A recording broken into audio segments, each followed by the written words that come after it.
We like to call it the Supernatural Hour. And now, our hosts.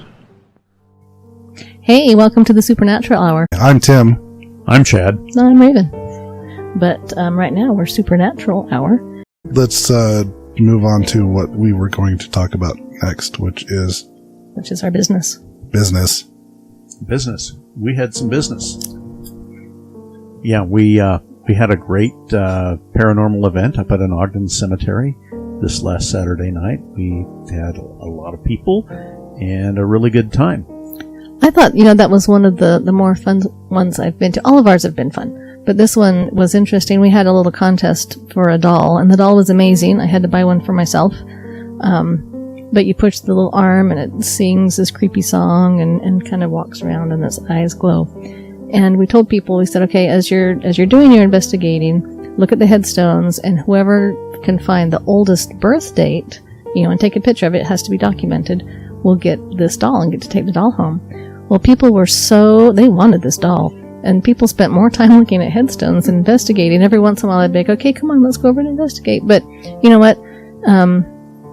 They were there, they had a fun time, and it was actually quite an active cemetery. And great night, too. It wasn't too hot, it wasn't too cold. It was beautiful. So, it's funny, when we were done and everybody went home as a team, we met kind of at the front of the cemetery, and we're just kind of discussing the night, what went well, what didn't go so well, and we didn't really have any didn't go well, which was awesome. And as we're standing there was a building, and we thought we saw some shadow play inside the building, and so we were trying to debunk it as we're standing there. And so Alisa and I went around the back of the building, because we had just seen a car go back there, and kind of back behind were some homes. So we went back to make sure it wasn't anybody walking around back there. And as we walked back, we were kind of looking on the back side of the building. Well, we both heard this noise just to the left of us, and we both looked over at the same time. And I thought, she stepped on a stick, and the stick moved and made this noise. And then Alisa took her flashlight and kind of shined over there. And the stick that I saw, that I thought that she had stepped on, there was a stick that she had stepped on, but it was not connected to the stick that moved.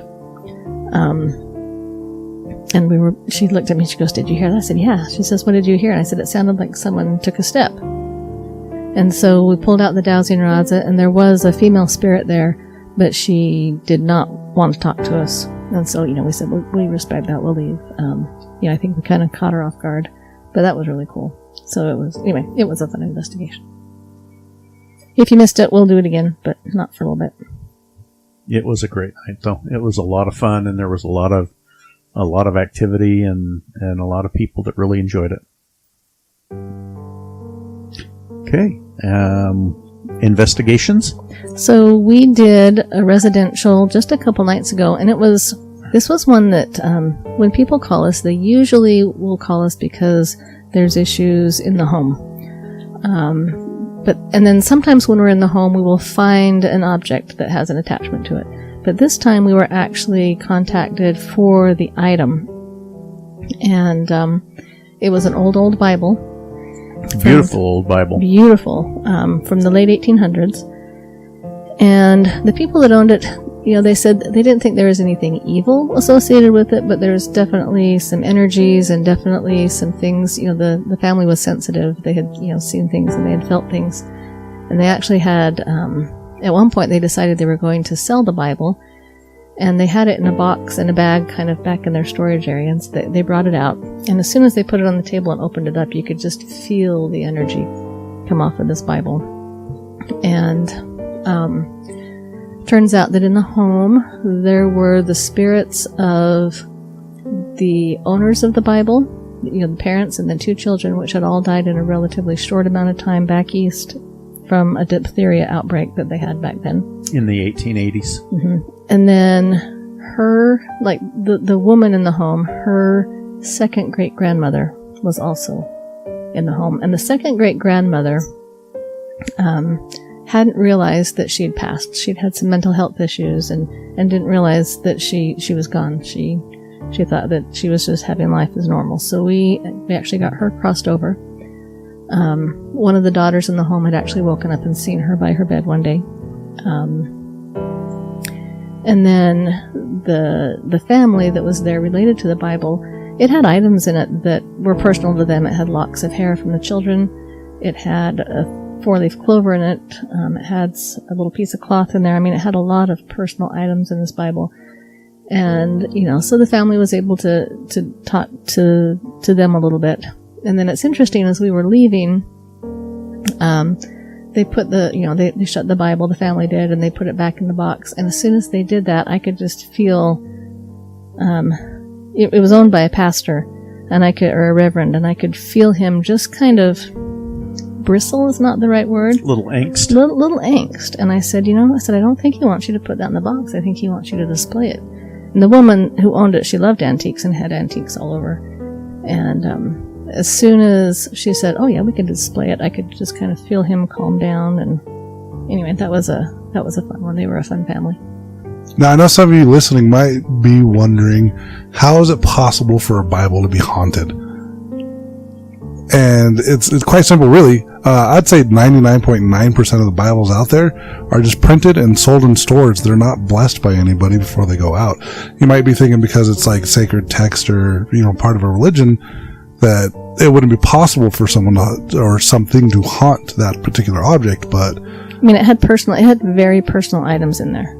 And also, a haunting isn't always negative. I mean, haunting... The way I define it is just there's a spirit, there's a spirit associated to that Bible, and it was, there was nothing negative whatsoever.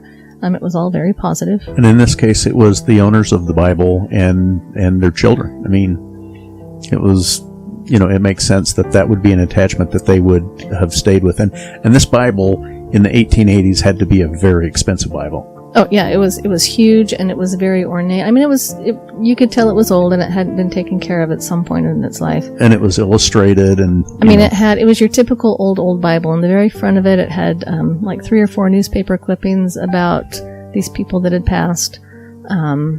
It also had in there, your typical old Bible with family birth dates and death dates, and a lot of very personal information that people had written in by hand.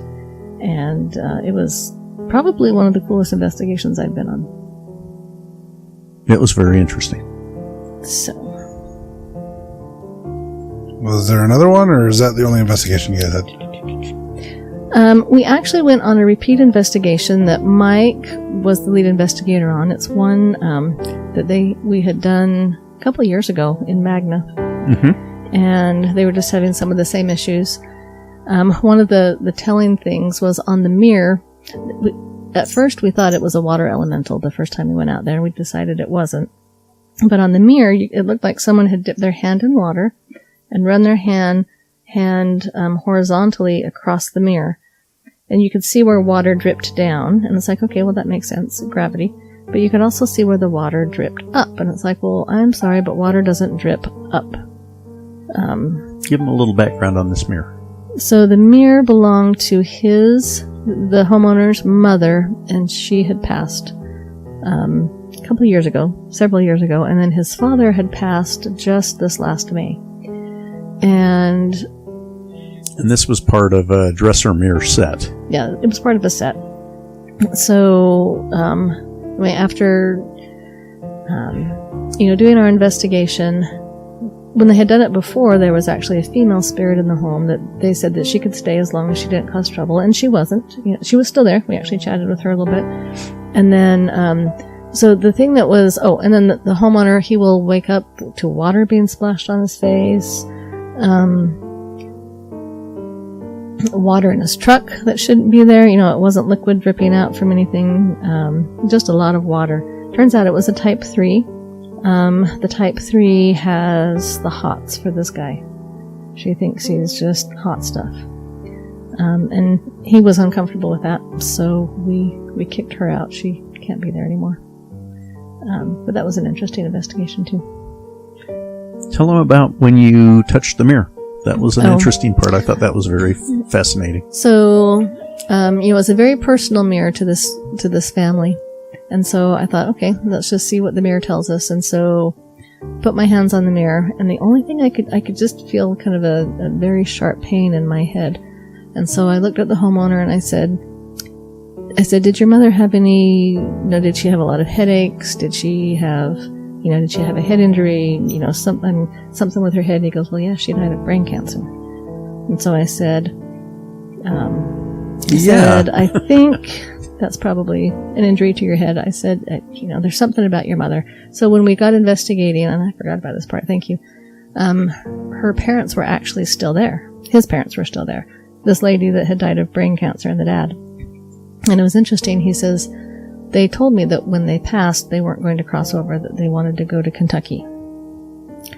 We chatted with his parents for a little bit, and they said that they had not yet gone to Kentucky. They were a little concerned about this type 3 in the home.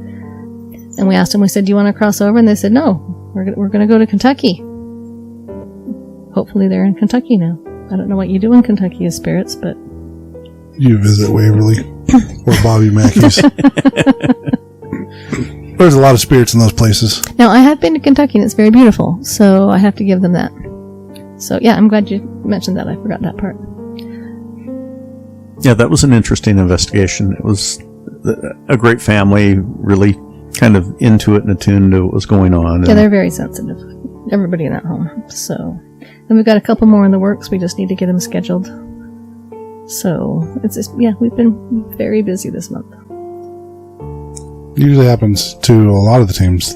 October is super busy. I think it's more so because people are kind of looking for that. They're looking for the scare or whatever, just because it is Halloween time. Right. I think they're looking for the scare, and then you add to that, this is the time of year where it starts to get a little colder, especially at night, and people are spending more time in their home.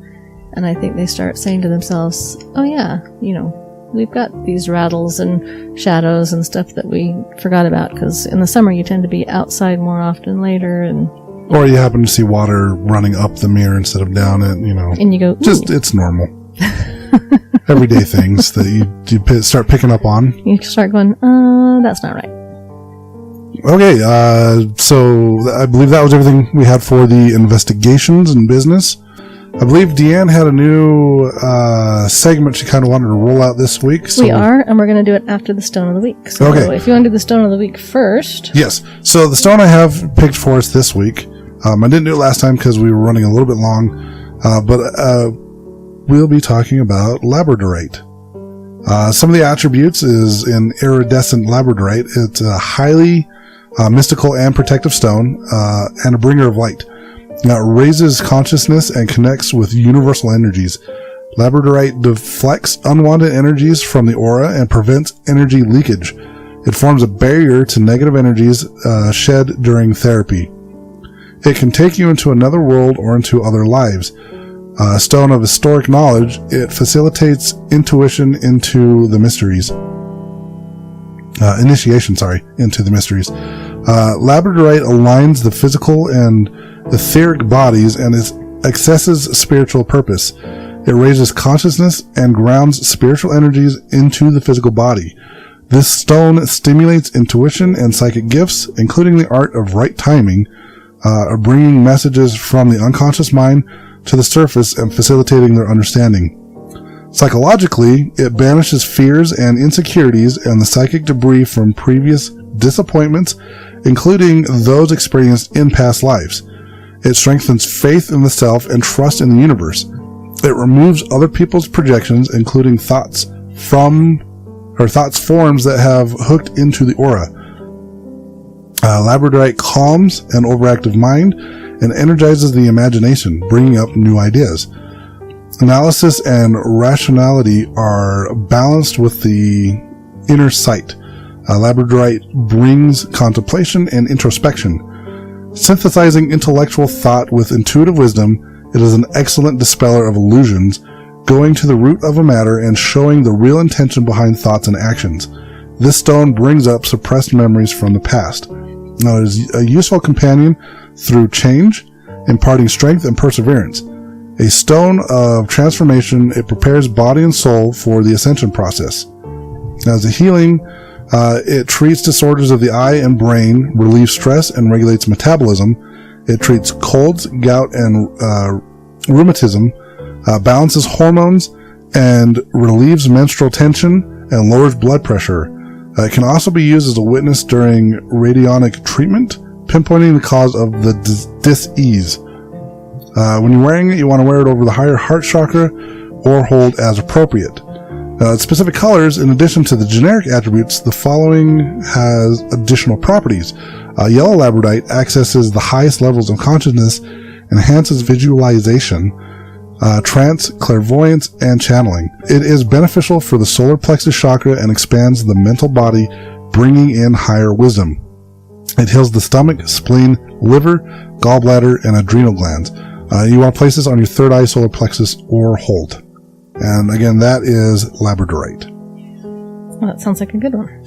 Sorry, I was looking for that book and I can't find it. So, anyway, if you're a Dean Koontz fan and you know which one I'm talking about, let me know. So, we're going to do a new segment. So, we used to do bizarre paranormal news, but bizarre paranormal news is really, really hard to find. If anybody runs across some and would like to share it, we can still do some of those. But every time I type in bizarre or weird or wacky, it just gives you normal paranormal stuff where it's like, that's not weird, that's normal. So we decided to try out a new little segment called Paranormal Bucket List. And the bucket list is going to be about places we would like to go. Some of these can probably turn into segments later. We're going to keep it very short. It could be an item of equipment you want, or someone in the paranormal world that you would love to see, or a movie you want to see. Anyway, we're just going to take turns. So since this is the first one, I'll just it start could off with also be something that we'd actually like to see that we've already covered on a previous podcast. Right. So, yeah, if it's something that we've already covered as a topic, we can refer you to the topic. My bucket list, and I don't know that we've done this before or not, but I would love to go to the vaults in Edinburgh. Now, I have been to Edinburgh twice. 2 times, mind you, I was right there, and I didn't go to the vaults. And so one of these days, I want to go back to Edinburgh and visit the vaults. There's vaults, and then there's winds. I don't know if they pronounce it winds or wines, but they spell it W-Y-N-D-S. And they're all sorts of creepy haunted. I know that Ghost Adventures did an episode down in the vaults. They are all sorts of creepy, spooky haunted, but that is on my paranormal bucket list. And next week, we will have someone else tell you what's on their bucket list. And if you would like to let us know what is on your bucket list, give us an email and we can give you a shout out. And all right, I think that's all we have for you this week. Thanks for listening, everybody. Alrighty, we will talk to you guys later. You've been listening to the Supernatural Hour at AdvancedParanormal.com. The Supernatural Hour is part of the Radio Ronin network found at RadioRonin.com. Copyright 2021 by Advanced Paranormal Services.